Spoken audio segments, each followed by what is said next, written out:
저는 엑세스 주식회사라고 하는 회사의 연구소장을 맡고 있고요. 그 정보통합자산센터나 미래부나 몇 가지 일이 있는데 제일 중요한 건 맨 밑에 데이터 센터에 들어갈 수 있는 암 서버를 현재 만들고 있고, 올해 5월에서 6월 달에 정식으로 원유짜리 서버를 출시할 예정이며, 이걸 가지고 해외 하반기부터는 전시에 참여해서 좀 해외 쪽에서 얘기가 나올 것 같아요. 그래서 지금 벌써 미국이나 다른 쪽에서 지금 세일즈 쪽을 움직이는 것 같은데, 하반기 쪽에 저희가 일단 출시해서 나갈 생각입니다. 왼쪽에 오픈 컴퓨터 프로젝트라고 해서 오늘 아마 OCP에 대한 얘기도 많이 나올 거예요. 가장 대표적인 예를 들어서 우리가 사모니터는 얘기를 할 때마다 오픈 하드웨어 얘기하면 맨날 얘기하는 게 아두이노, 라즈베리파이 이렇게 나오잖아요. 데이터 센터에서 얘기할 때 오픈 하드웨어는 당연히 OCP를 뺄래야 뺄 수가 없습니다. 가장 처음 나왔고 가장 성공적으로 레퍼런스가 되고 있는 프로젝트이기 때문에 어쩔 수가 없어요. 그래서 이런 얘기들도 같이 들려드릴 건데, 이제 처음에 할 얘기는 원래 제가 이런 기술이나 어떤 것들을 연구하거나 제품을 만들 때마다 늘 이제 고민하는 첫 번째 문제는 왜 이 짓을 해야 되는지에 대한 생각을 늘 하게 됩니다. 그래서 왜 오픈소스일까라는 얘기를, 되게 지루한 얘기겠지만 한 번 더 접해보고, 그런데 하필이면 왜 데이터 센터인가도 한번 얘기를 해보고, 그러면 어떤 것들을 오픈해야 되는지, 물론 PT에는 몇 가지 안 나와요. 저희도 지금 저희 부스에 나와 있는 친구가 이제 저랑 같이 일하고 있는 하드웨어 팀장인데, 여기서도 회로도 작업을 해야 될 정도로 저희가 좀 바쁩니다. 그래서 PT에 많은 내용을 담지 못했지만 아는 만큼 충분히 설명드리려고 하고요. 맨 마지막은 왜 해야 되는지가 사실 제일 중요한 것 같아요. 그래서 그런 얘기들을 좀 같이 들려드리고 싶습니다. 일단은 왜 오픈소스인지에 대해서, 왜 오픈소스여야만 하는지, 이런 것들에 대한 아주 짧은 얘기 좀 들려드릴게요. 대표적으로 오픈소스 소프트웨어 얘기할 때마다 나오는 기업이 하나 있습니다. 마이크로소프트죠. 근데 마이크로소프트가 재작년 말부터 굉장히 이상한 움직임이 많이 있었어요. 그러다가 작년에 피크치를 찐 것 중에 하나가 마이크로소프트와 레드햇이 클라우드 분야에서 협력하기로 해서 저런 식의 어떤 발표도 있었고, 오른쪽에 보면 그거를 기념하기 위해서 미국에서 만든 케이크입니다. 실제. 그리고 제가 이 케이크 사진 보자마자 이쪽 관계자분들한테 부탁을 해서 한국에도 저 티셔츠를 만들어 달라고 좀 부탁을 했어요. 좀 입고 다니려고. 왜냐면 오픈소스나 오픈소스라고 거창하게 얘기하기 전에 리눅스를 달아봤던 사람이라면 저에게가 얼마나 정말로 말도 안 되는 얘기인지가 나올 거예요. 근데 왜 마이크로소프트 같은 이런 기업들이 오픈소스에 대해 관심을 갖고, 오픈소스에 관심을 갖다 보니까 자연스럽게 커뮤니티에 대해서 관심을 갖게 됩니다. 저희가 지금 벌이고 있는 이 행사는 기업체 후원으로 이루어지고 있지만, 이 행사를 주관하고 주최하고 기획하는 곳은 오픈스택 한국 커뮤니티라고 하는 커뮤니티예요. 그러니까 저희는 커뮤니티고, 저처럼 이런 후드티를 입으신 분들이 커뮤니티에서 이런 행사를 기획해서 지금 운영하는 분들이에요. 그러니까 이런 커뮤니티에 대해서 왜 이분들이 이렇게 긴밀하게 생각을 해야 되는지. 그래서 4월 9일날 잠정적으로 아마 약정된 것 같은데, 4월 9일날 광화문에서 마이크로소프트 사옥에서 아마 커뮤니티 관련된 또 무슨 행사가 있을 거예요. 그래서 이런 일들이 왜 벌어지고 있는지 이 얘기에 대한 얘기를 짧게 드리자면 요거죠. 여러 얘기 있어요. 생태계를 만들어야 된다, 뭘 만들어야 된다, 다양한 얘기가 있지만 결국은 돈입니다. 기업은 가장 우선순위는 역시 돈이에요. 그 중에 그 돈은 여러 가지 방법이 있어요. 그 중에 제가 오늘 얘기 드리고 싶은 건 TCO라는 관점입니다. 그러니까 어떤 걸 만들 때 얼마나 비용이 들어갈 거냐라고 해서 예측하는 어떤 수치예요. 근데 이 얘기를 하면 재미가 없으니까 딴 얘기를 해볼게요. 예를 들면 여러분들이 만드는 하드웨어를 생각해 봅시다. 제가 요 생수를 하나 만들어서 팔아요. 예를 들면 이 생수가 1,000원이에요. 그러면 제가 이걸 팔았을 때 남는 마진이 있겠죠? 대부분 하드웨어에서 제품을 팔았을 때 10% 남기기가 정말 쉽지 않아요. 웬만하면 쉽지 않습니다. 근데 10% 남긴다고 쳐봐요. 그러면 얘에 대해서 10% 남긴다는 얘기는 1,000원짜리를 팔면 100원짜리 100원이 생긴다는 거잖아요. 기업은 그 순이익만 가지고 우리 내부의 직원들이 먹고 사는 거예요. 이 관점을 TCO로 생각을 하면 제가 이걸 팔지 않아도 저희 회사 내부에서 100원을 절약할 수 있다면 똑같이 이거 하나를 판 거랑 같겠죠. 맞나요? 갈수록 마지노선이 낮아지고 갈수록 무한 경쟁이 되고 있고 우리나라만 가지고 따지지 못할 때에는 당연한 얘기겠지만 백투더 베이직이라고 해서 가장 기본부터 찾아야 됩니다. 근데 제가 다루고 있는 분야나 오늘 말씀드릴 분야는 이걸 잘 만들어서 팔려는 그런 얘기를 하는 게 아니고요. 다시 돌아가시면 마이크로소프트가 오픈소스를 한다라고 해서 MS 오피스를 하나 더 팔 수 있을까요? 아닐 거예요. 그죠?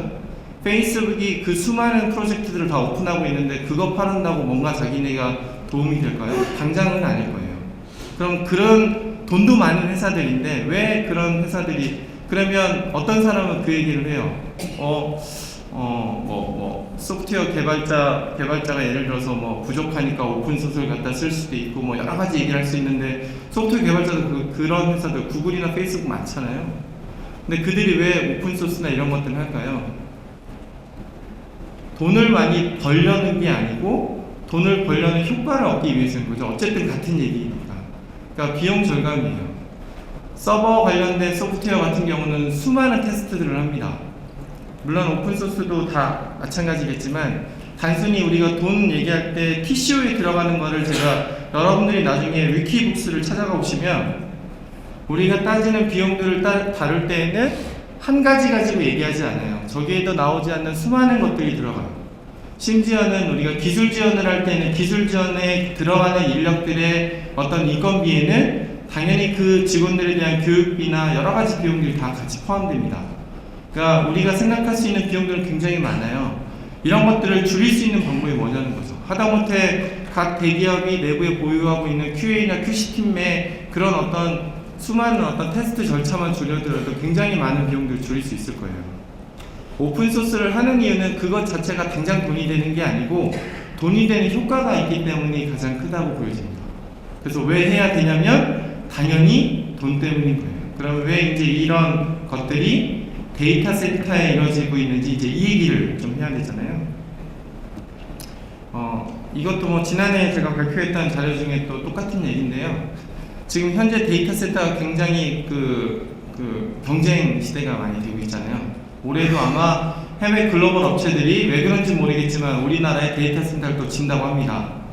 이미 뭐 아마존이나 뭐 마이크로소프트도 계속 얘기가 나오고 있죠. 그 다음에 이제 들리는 소문에 의하면 해외 통신사도 올해부터 뭔가 사업을 하려고 하고 있고 뭔가 굉장히 다양한 얘기들이 많아요. 또 어떤 데이터 센터를 짓기 힘들어서 거기에 전세를 들거나 사글세처럼 이렇게 살고 있는 기업들은 어떤 식으로든 데이터 센터를 자기만의 원하는 형태를 갖고 싶을 거예요. 근데 데이터 센터를 짓는 건 굉장히 어렵습니다. 우리 다른 것보다 에어컨은 보통 위에서 아래로 내려오잖아요. 데이터 센터는 반대예요. 밑에서 위로 쳐서 올리는 공랭식 구조거든요. 그러니까 구조 자체가 좀 달라요. 짓는데 비용도 많이 들고 운영하는데도 돈이 많이 들어요. 그러니까 이런 것들을 하기 쉽지가 않을 거라는 거죠. 그래서 이런 것들을 가지고 얘네들의 고민 중에 하나, 가장 큰 것 중에 하나가 전기료예요. 지금 정권 전에 바로 이전 정권에서 공장 같은 거 운영하다 보면 저희 회사가 구로디지털 단지에 있는데 구로디지털 단지에 있는 모든 사무실은 전부 다 공장에 해당되는 비용으로 전기세를 내고 있습니다. 그만큼 혜택을 받고 있어요. 데이터 센터도 혜택이 있습니다. 근데 그 혜택이 그때 폐지가 됐어요. 그러면 이제 아까 그 TCO 관점에서 생각을 해보죠. 저 폐지 때문에 4.4%씩 두 번인가 세 번 올랐을 거예요. 이게 만약에 1,000원짜리면 4% 해봤자 얼마 안 되잖아요. 근데 데이터 센터가 한 달에 내는 전기세가 1, 20억 단위는 아닐 거예요. 그죠? 굉장히 큰 돈을 낼 거예요. 그 중에 4%, 8%는 얘기하기가 굉장히 힘든 비용 차이에 어마어마한 거죠. 그거를 매출을 통해서 순수익을 이루려면 도대체 몇백억, 몇천억을 매출을 해야 되는지 모르는 거예요. 그러니까 이런 것들에 대한 고민이 쌓이고 있는데 이제 요게 이제 그런 게 폐지됐다는 얘기고요. 그러는 와중에 우리나라만 퍼블릭 클라우드나 클라우드 사업을 하는 게 아니잖아요. 당연히 해외에서 합니다. 그리고 해외에는 규모도 더 크게 하는 거죠. 대부분의 하드웨어가 들어가는 인프라 쪽이나 아니면 이런 것도 마찬가지예요. 하나를 찍는 것보다 10개를 찍는 게 비용이 조금이라도 더 줄어드는 거고 10개보다 1000개나 10,000개 찍을 때의 비용은 기하급수적으로 떨어지게 돼 있어요. 그러니까 규모의 경제라고 해서 일단은 많이 찍어내는 게 당연히 비용이 싸지는 거죠. 그러니까 우리나라에서 할 수 있을 정도로 비용을 줄이는 것과 해외에서 또 대규모로 해서 단위당 비용이 떨어지는 것은 굉장히 또 차이가 있는 거예요. 그러니까 이러다 보니까 데이터 센터의 고민이 굉장히 커지고 있습니다. 운영은 해야 되겠는데 경쟁은 치열해지고, 그러니까 저희 TCO가 증가하는 거죠. 근데 요즘 들어서 이제 사물 인터넷까지 치고 들어오니까 갈수록 클라우드를 많이 쓰게 돼요. 그러니까 클라우드를 운영 안 할 수도 없는 거예요. 그래서 이 운영비에 대한 얘기들에 대한 고민들이 너무나 많아지는 거죠. 그래서 이런 것들에 대해서 가장 큰 방법 중에 하나는 데이터 센터를 저희가 이제 밑에다 써놨지만 처음에 지을 때 아예 새로 잘 짓는 거죠. 정말로 에너지 절감에 뭐 이런 것들을 많이 생각을 해서 정말 처음부터 잘 짓거나 그럴 경우가 사실 거의 없기 때문에 오늘 같은 오픈스택 같은 경우를 잘 써서 어떤 식으로든 하드웨어를 조금이라도 유연하게 어베일러빌리티를 어떻게든 올리고 가용성을 올리고 그 와중에서도 스테이빌리티를 조금이라도 올릴 수 있는 방법들을 연구해 보자라는 게 이제 저희가 할 수 있는 레벨이고요. 저희 레벨보다 조금 더 큰 고민을 했던 애들이 당연히 페이스북일 거잖아요. 이미 3년 전부터 페이스북은 하루에 쏟아내는 이 뭐 데이터량 자체가 500TB가 넘어요. 그냥 내놓는 데이터만. 그럼 이게 계속 쌓이면 뭐 어마어마하겠죠. 요즘은 이런 시장이 재미난 게 우리는 IT만 얘기를 하고 있잖아요. 반도체 시장도 사실은 굉장히 큰 빅데이터나 클라우드 시장이 있습니다. 무슨 얘기냐면 왜 우리 가끔 뉴스 보면 반도체 같은 거 찍을 때 이렇게 웨이퍼라고 해서 동그란 거 원판 같은 거 쟁반 같은 거 보셨어요? 그거 한 장을 찍어내려면 찍어내는 비용이 최소 몇 억은 들어요. 근데 하드웨어는 찍어낼 때 100%가 다 원활하게 동작하면 좋겠지만 수율이라고 해서 100%가 다 동작되지 않는 경우도 있습니다. 그럼 반도체를 찍어낼 때마다 어떤 식으로 같은 장비라도 세팅 값을 잘 조정하느냐에 따라서 실제 수율에 대한 퍼센티지가 달라지는 거예요. 그러니까 비용 절감 벌써 줄이는 거죠. 그래서 그런 것들을 반도체 장비 세팅하는 값들이 각각이 다 틀리니까 이런 것들은 뭐 노이즈 스케일이나 이렇게 어떤 정형화되지 않은 데이터들을 받아서 잘 정리하는 게 굉장히 중요한 거고, 그런 식으로 정리하는 데이터 센터만도 별도로 다 가지고 보유하고 있는 거죠. 거기에 빅데이터를 써서 유효한 패턴을 내는 논문들이 해마다 잘 나오고 있습니다. 실제 칩 회사들은 하고 있어요. 그러니까 이런 내용들이 굉장히 많이 나오고 있는데 그 중에 정말 많은 노력을 했던 데들이 당연히 페이스북이 굉장히 큰 거죠. 그래서 2011년도 4월 달에 오픈 컴퓨터 프로젝트라고 하는 것들을 발족하면서 자기네들이 쌓아왔던 고민을 공유하기 시작합니다. 이때부터 시작을 했다는 게 아니고 페이스북이 이미 수많은 고민들을 하다 보니까 페이스북 입장에서는 데이터가 너무나 갑자기 폭증한 거예요. 기존의 전통적인 방법으로는 스케일아웃을 할 수도 없고 뭐 아무것도 안 되는 거죠. 그래서 이런 것들을 해결하기 위한 방법으로 프린빌에 있는 데이터 센터를 지었는데 이런 것들에 대한 생태계를 자꾸 알려서 전체적으로 이거를 팔 생각이 있는 건 아니었겠죠. 생태계를 늘린다는 얘기는 동참하는 업체들이 많아질 거고, 동참하는 업체들이 많아진다는 얘기는 당연히 단가가 줄어든다는 얘기예요. 처음에 구글이 안드로이드를 만들었을 때, 정확하게는 안드로이드라는 회사를 샀을 때 구글이 안드로이드를 시작했던 이유는 굉장히 명확하죠. 회사는 성장해야 되는데 PC 시장의 검색 순위는 몇 년 전부터 계속 구글인 거예요. 주가가 뛸 이유가 없습니다. 그러니까 구글에서는 주가가 뛰려면 뭔가 새로운 시장에서도 검색 시장 1위를 해야 되는 거예요.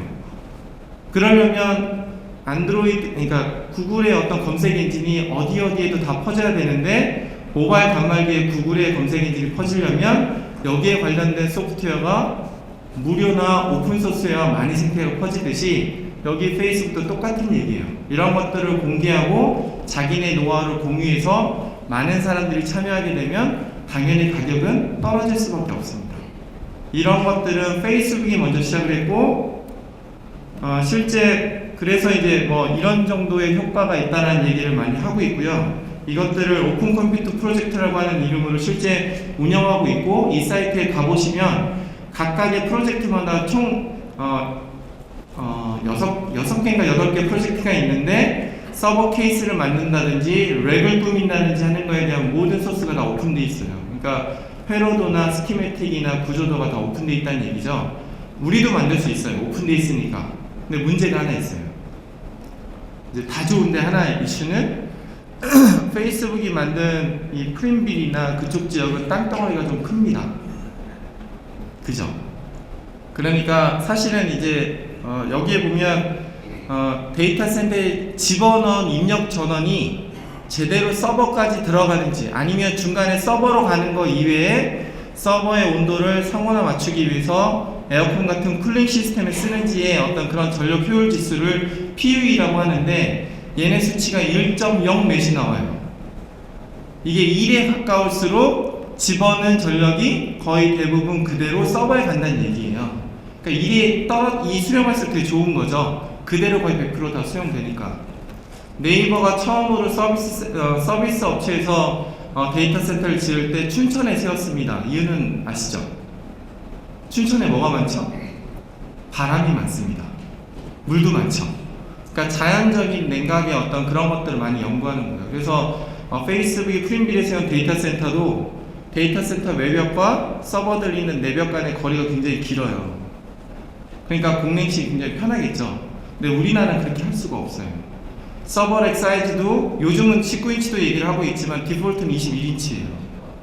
근데 서버렉을 21인치로 하는 순간 서버렉에는 서버들이 여러 개 들어가죠. 그 렉마운트 서버 들어보신 분은 아실 건데 가볍진 않죠.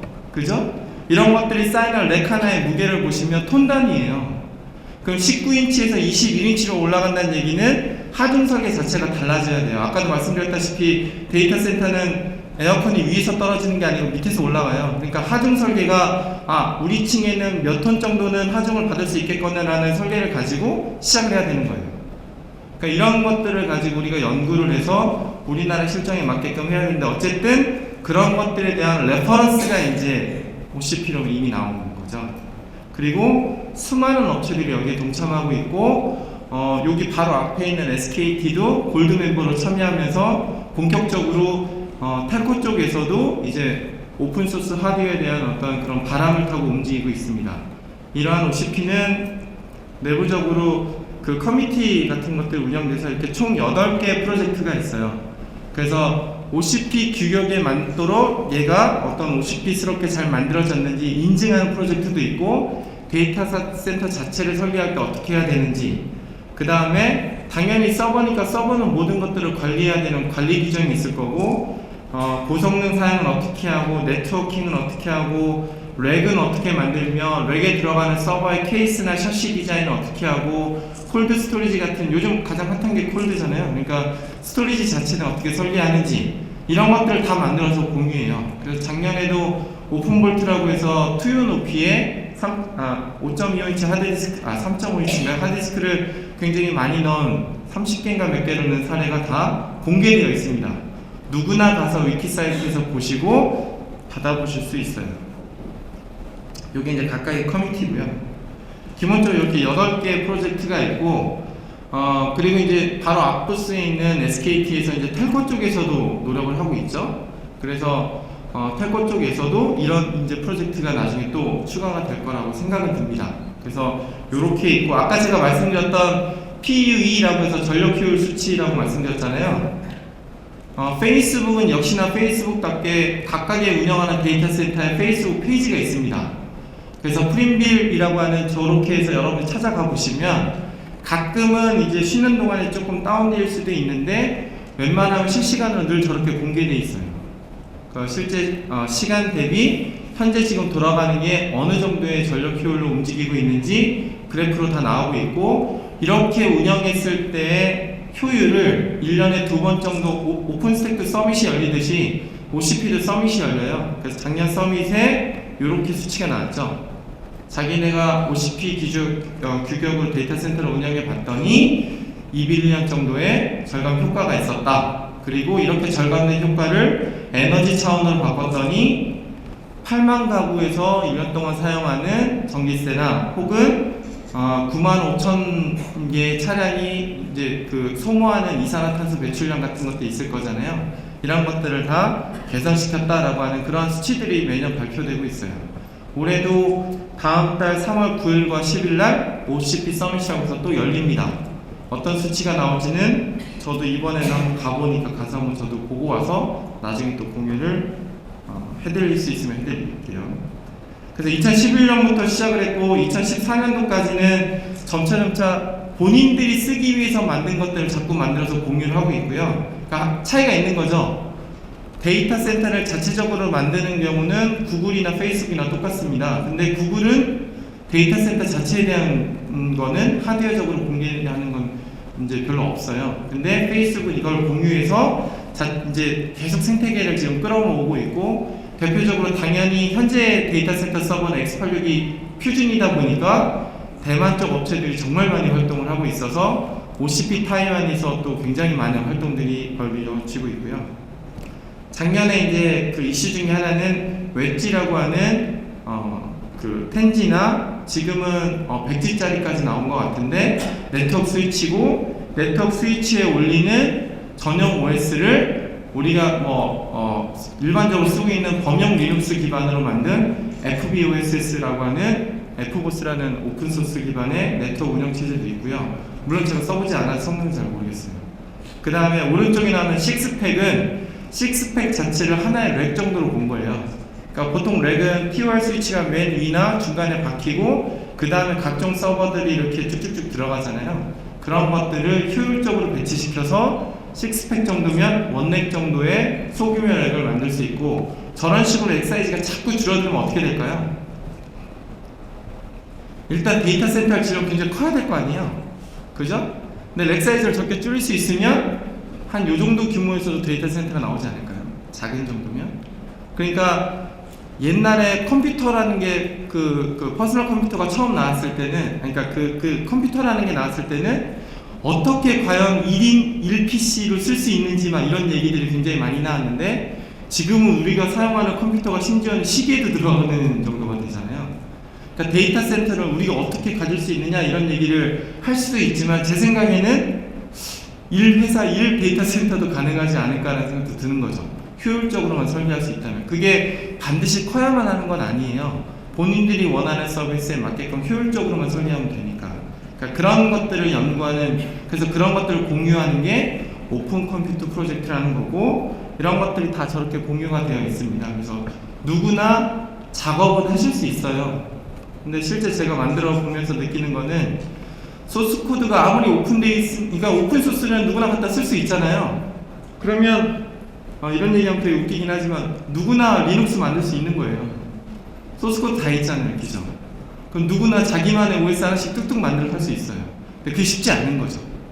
그래서 생태계가 필요하고, 그래서 가장 필요한 게 이런 커뮤니티라고 저는 생각합니다. 혼자서는 못 하거든요.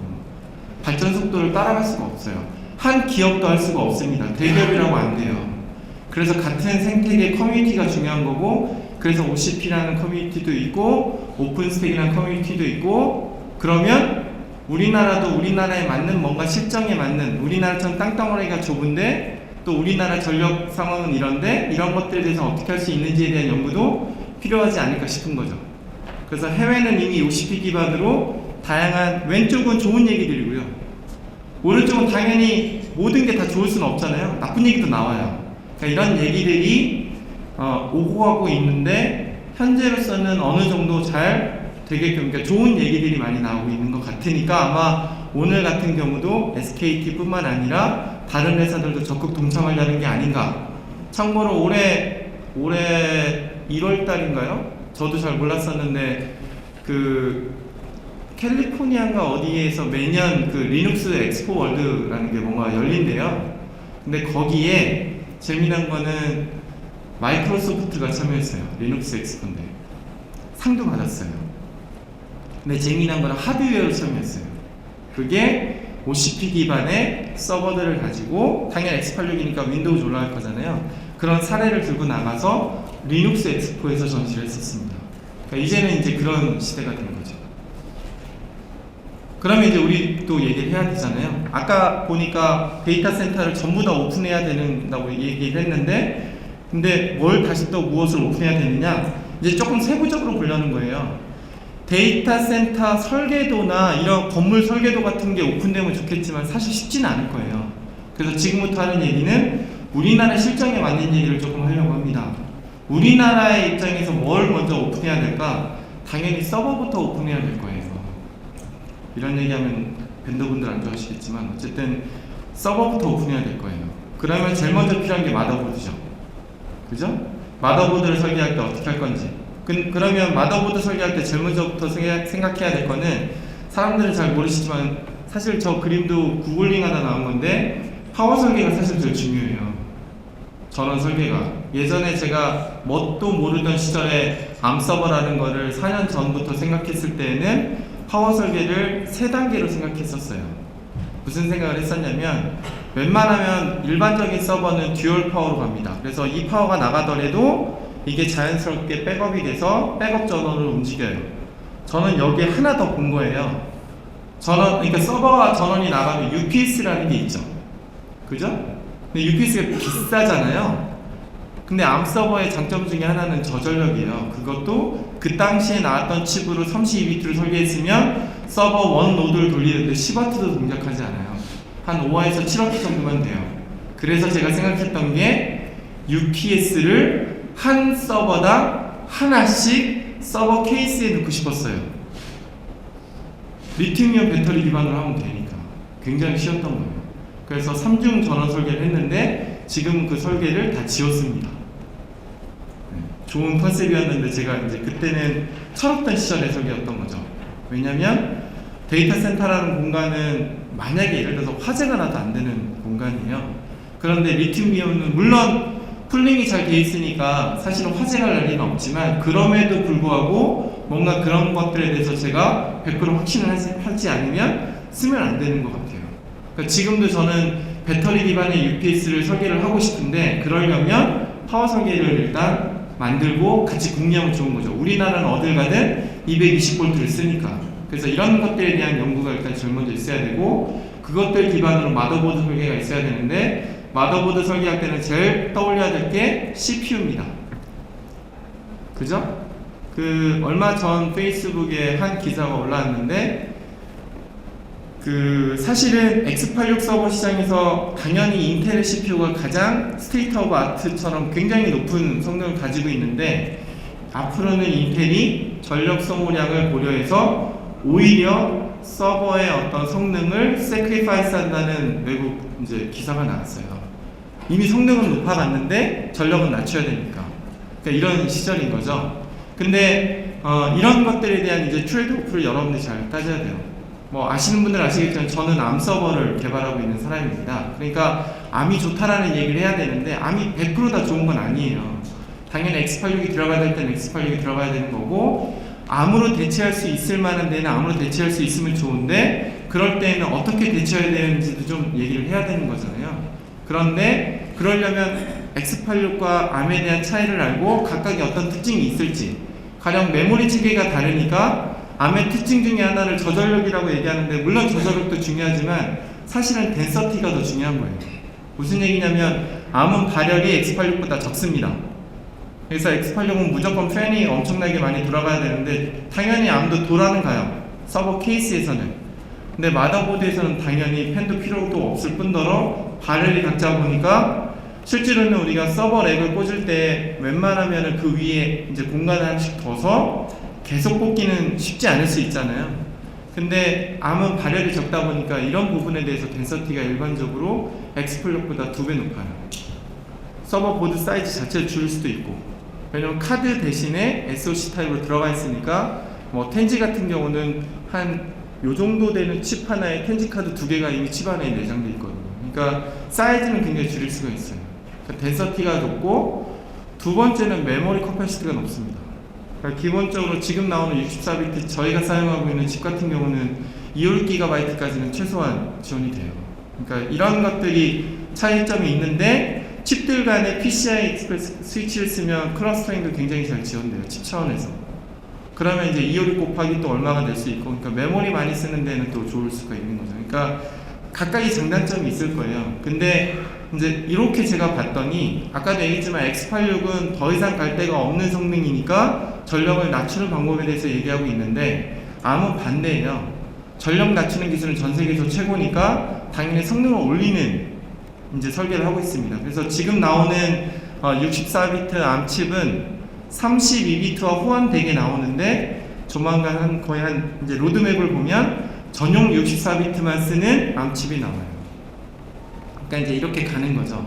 그래서 올해 말이나 내년부터는 32코어, 48코어 이렇게 굉장히 많은 코어들이 들어가 있는 ARM 칩들이 나올 거고, 이런 칩들은 그러니까 한 E5 정도랑 이제 제온 칩이랑 비교할 수 있는 정도의 성능이 나오는 거죠. 그러니까 이런 것들 얘기해야 되고, 제가 하나 이제 서버 만들면서 놀랬던 것 중에 하나가 BMC였어요. 그러니까 서버에 팬이 있는데 이 팬의 속도를 온도가 예를 들어 서버가 별다른 게 할 일이 없으면 당연히 서버가 뜨거워지지 않아요. 이럴 때는 팬을 좀 천천히 돌리고, 서버가 하는 일이 많으면 뜨거워질 테니까 팬을 좀 빨리 돌려야 되잖아요. 이런 것들부터 총체적으로 보드 이렇게 서버를 관리하는 걸 BMC라고 하는데, 여기에 들어간 칩셋 전 세계에서 한 두세 개 업체가 다 합니다. 그리고 이 칩셋에 올라가는 인텔이 만든 IPMI라고 하는 이런 BMC 관련된 프로토콜을 올린 소프트웨어 라이센스가 우리나라 돈으로 1억이 넘더라고요. 그러니까 말이 안 되는 거죠. 그래서 제가 도대체 저게 뭔지 하고 뜯어봤어요. 근데 지금 여러분들이 나중에 서버들을 다 뜯어보세요. A스피드사에 꽂혀있는 칩들이 하나 닉 카드 근처에 있을 거예요. 그래서 거기 보시면 그 A스피드 칩이 내부적으로는 암9 칩이에요. 암9에 인베디드 리눅스를 올려서 IPMI를 동작하는 겁니다. 근데 저희 회사는 그게 전공이에요. 근데 그걸 1억까지 써가면서 하기는 자존심이 상하는 거죠. 그래서 저희 회사에서 지금 하고 있는 것 중에 하나가 인베디드 리눅스 기반의 저 BMC를 인베디드 리눅스가 아니라 범용 리눅스죠. 그러니까 라즈베리 같이 우리가 편하게 쓸 수 있게끔, 여러분 PC 리눅스 쓰는 것만큼 그런 식의 대비한 기준을 바꿔서 올리려고 하는 프로젝트를 내부적으로 하고 있고, 나중에 공개할 생각이에요. 그래서 이런 것들부터 공개를 하면 서버부터 인프라가 좀 바뀌어지겠죠. 그러니까 이런 것들도 하고, 얘가 꽂힐 렉도 19인치를 21인치로 당장 늘리자는 게 아니고, 렉 디자인을 맨날 똑같은 거 갖다 쓰는데, 제가 대만에 있는 기가바이트 본사 가서 렉 디자인을 봤는데 깜짝 놀랐어요. 뒤에 덧창만 하나 됐는데 소모 전력이 뚝뚝 떨어져요. 그러니까 이런 설계들이 필요한 거죠. 그러니까 렉 디자인도 좀 봤으면 좋겠고, 제가 이제 결론 나오죠. 네, 지금 시간이 많지 않아서 결론만 짧게 말씀드리면, 우리가 이런 걸 왜 해야 되느냐, 아까도 말씀드렸다시피 돈을 줄이려는 거예요. 그러니까 돈을 많이 벌려는 게 아니고 벌려는 효과인 TCO를 줄이고 싶은 거예요. 근데 우리가 운영하는 데이터 센터에 돌아가는 수많은 서비스들은 서비스마다 당연히 클래스별 QS가 다 틀립니다. 어디는 비디오 그래픽이 좋아야 되고, 어디는 뭐 일반 연산 속도가 좋아야 되고, 어디는 컴퓨팅 파워가 좋아야 되고, 어디는 메모리 사이즈가 커야 되고, 이런 것들이 다 틀려요. 그런 것들을 벤더 스페시픽하게 굉장히 그때그때 나오기는 쉽지가 않을 거라는 거죠. 이런 것들은 이런 서비스를 쓰려는 업체와 저희 회사처럼 이런 서버를 개발한 업체가 POC를 이 제품을 쓸 거냐 말 거냐를 사는 단계에서 POC를 하는 게 아니고, 여러분들이 원하는 제품을 설계하기 위해서 POC를 해야 돼요. 서버라는 게 하루 이틀 만에 나오는 게 아니니까. 그래서 그런 얘기들을 하고 싶고, 그런 일환 중에 하나가 ANX라고 하는 이제 글로벌 회사인데요. 여기는 21인치 OCP 렉이나 이런 것들을 기존에 나와 있는 19인치 렉에 호환되도록 컨설팅과 실제 개발을 해주는 사업을 하고 있습니다. 그리고 실제 지금 나오는 OCP 규격은 19인치도 있어요. 그러니까 이런 것들을 지금부터 우리가 팔로우 하자는 거고요. 저희가 그래서 2년 전부터 이제 32비트 프리스케일 칩 가지고 저런 식의 서버를 만들었고, 뭐 유치하지만 케이스도 저희가 한번 만들어 봤어요. 근데 이제 올해 VLT 2.0이라는 게 올해 상반기에 나오는데, 요거는 저희 이제 5번 부스 저희 차려놨지만, 서버용으로 가장 먼저 나온 암칩 64비트 암 서버 칩 가지고 저희가 올 이제 하반기에 뭔가 보여줄 수 있는 실제 2.0 제품을 만들고 있고요. 이런 얘기들 이제 오시면 얘기하시면 될 것 같고요. 이제 결론은 사실 이거였습니다. 지금 한 시간이 얼마 안 남았는데요. 제가 OCP 코리아라고 하는 이 OCP에 대한 이런 스터디도 같이 하고 정보도 공유하는 그러니까 오픈스택 코리아처럼 OCP 코리아를 만들고 싶었어요. 2년 전부터 관계자한테 메일도 보내고 별짓 다 해봤는데 우리나라 시장이 그들에게는 매력적인지 아닌지 모르겠지만 어쨌든 응답을 잘 안 해주세요. 그래서 작년까지 기다렸는데 도저히 안 될 것 같아요. 그래서 OCP 코리아가 만들어지며 운영하려고 만들었던 그룹을 오늘 아침에 저렇게 바꿨습니다. 그래서 오픈소스 데이터 센터 포럼이라는 일단 이름을 하나 만들었고요. 요거는 공개된 페이스북 그룹이다 보니까 여러분들이 누구나 오셔서 가입하시면 됩니다. 참고로 프로필 사진 없으면 제가 스팸성으로 제가 자를 수도 있어요.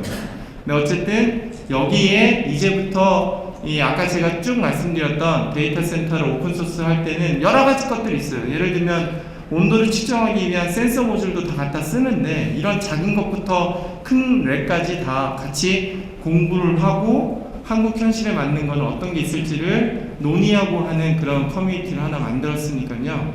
관심 있는 분들 많이 오셔서 가입해 주시면 오늘은 제가 이 뒤풀이 때 이후에는 잠수를 탈 예정입니다. 아마 한 두세 잔 마시면 안 될 것 같아요. 그러니까 오늘 많이 가입해 주시면 내일 제가 다 승인해 드려서 온라인으로 쭉 정보를 공유하다가 본격적으로 3월 중순 이후부터 오프라인으로 스터디 모임을 한 달에 한 번 정도씩 모이려고 합니다. 그래서 그런 모임을 하려고 하니까 많은 분들이 관심 가져주시면 감사하겠습니다.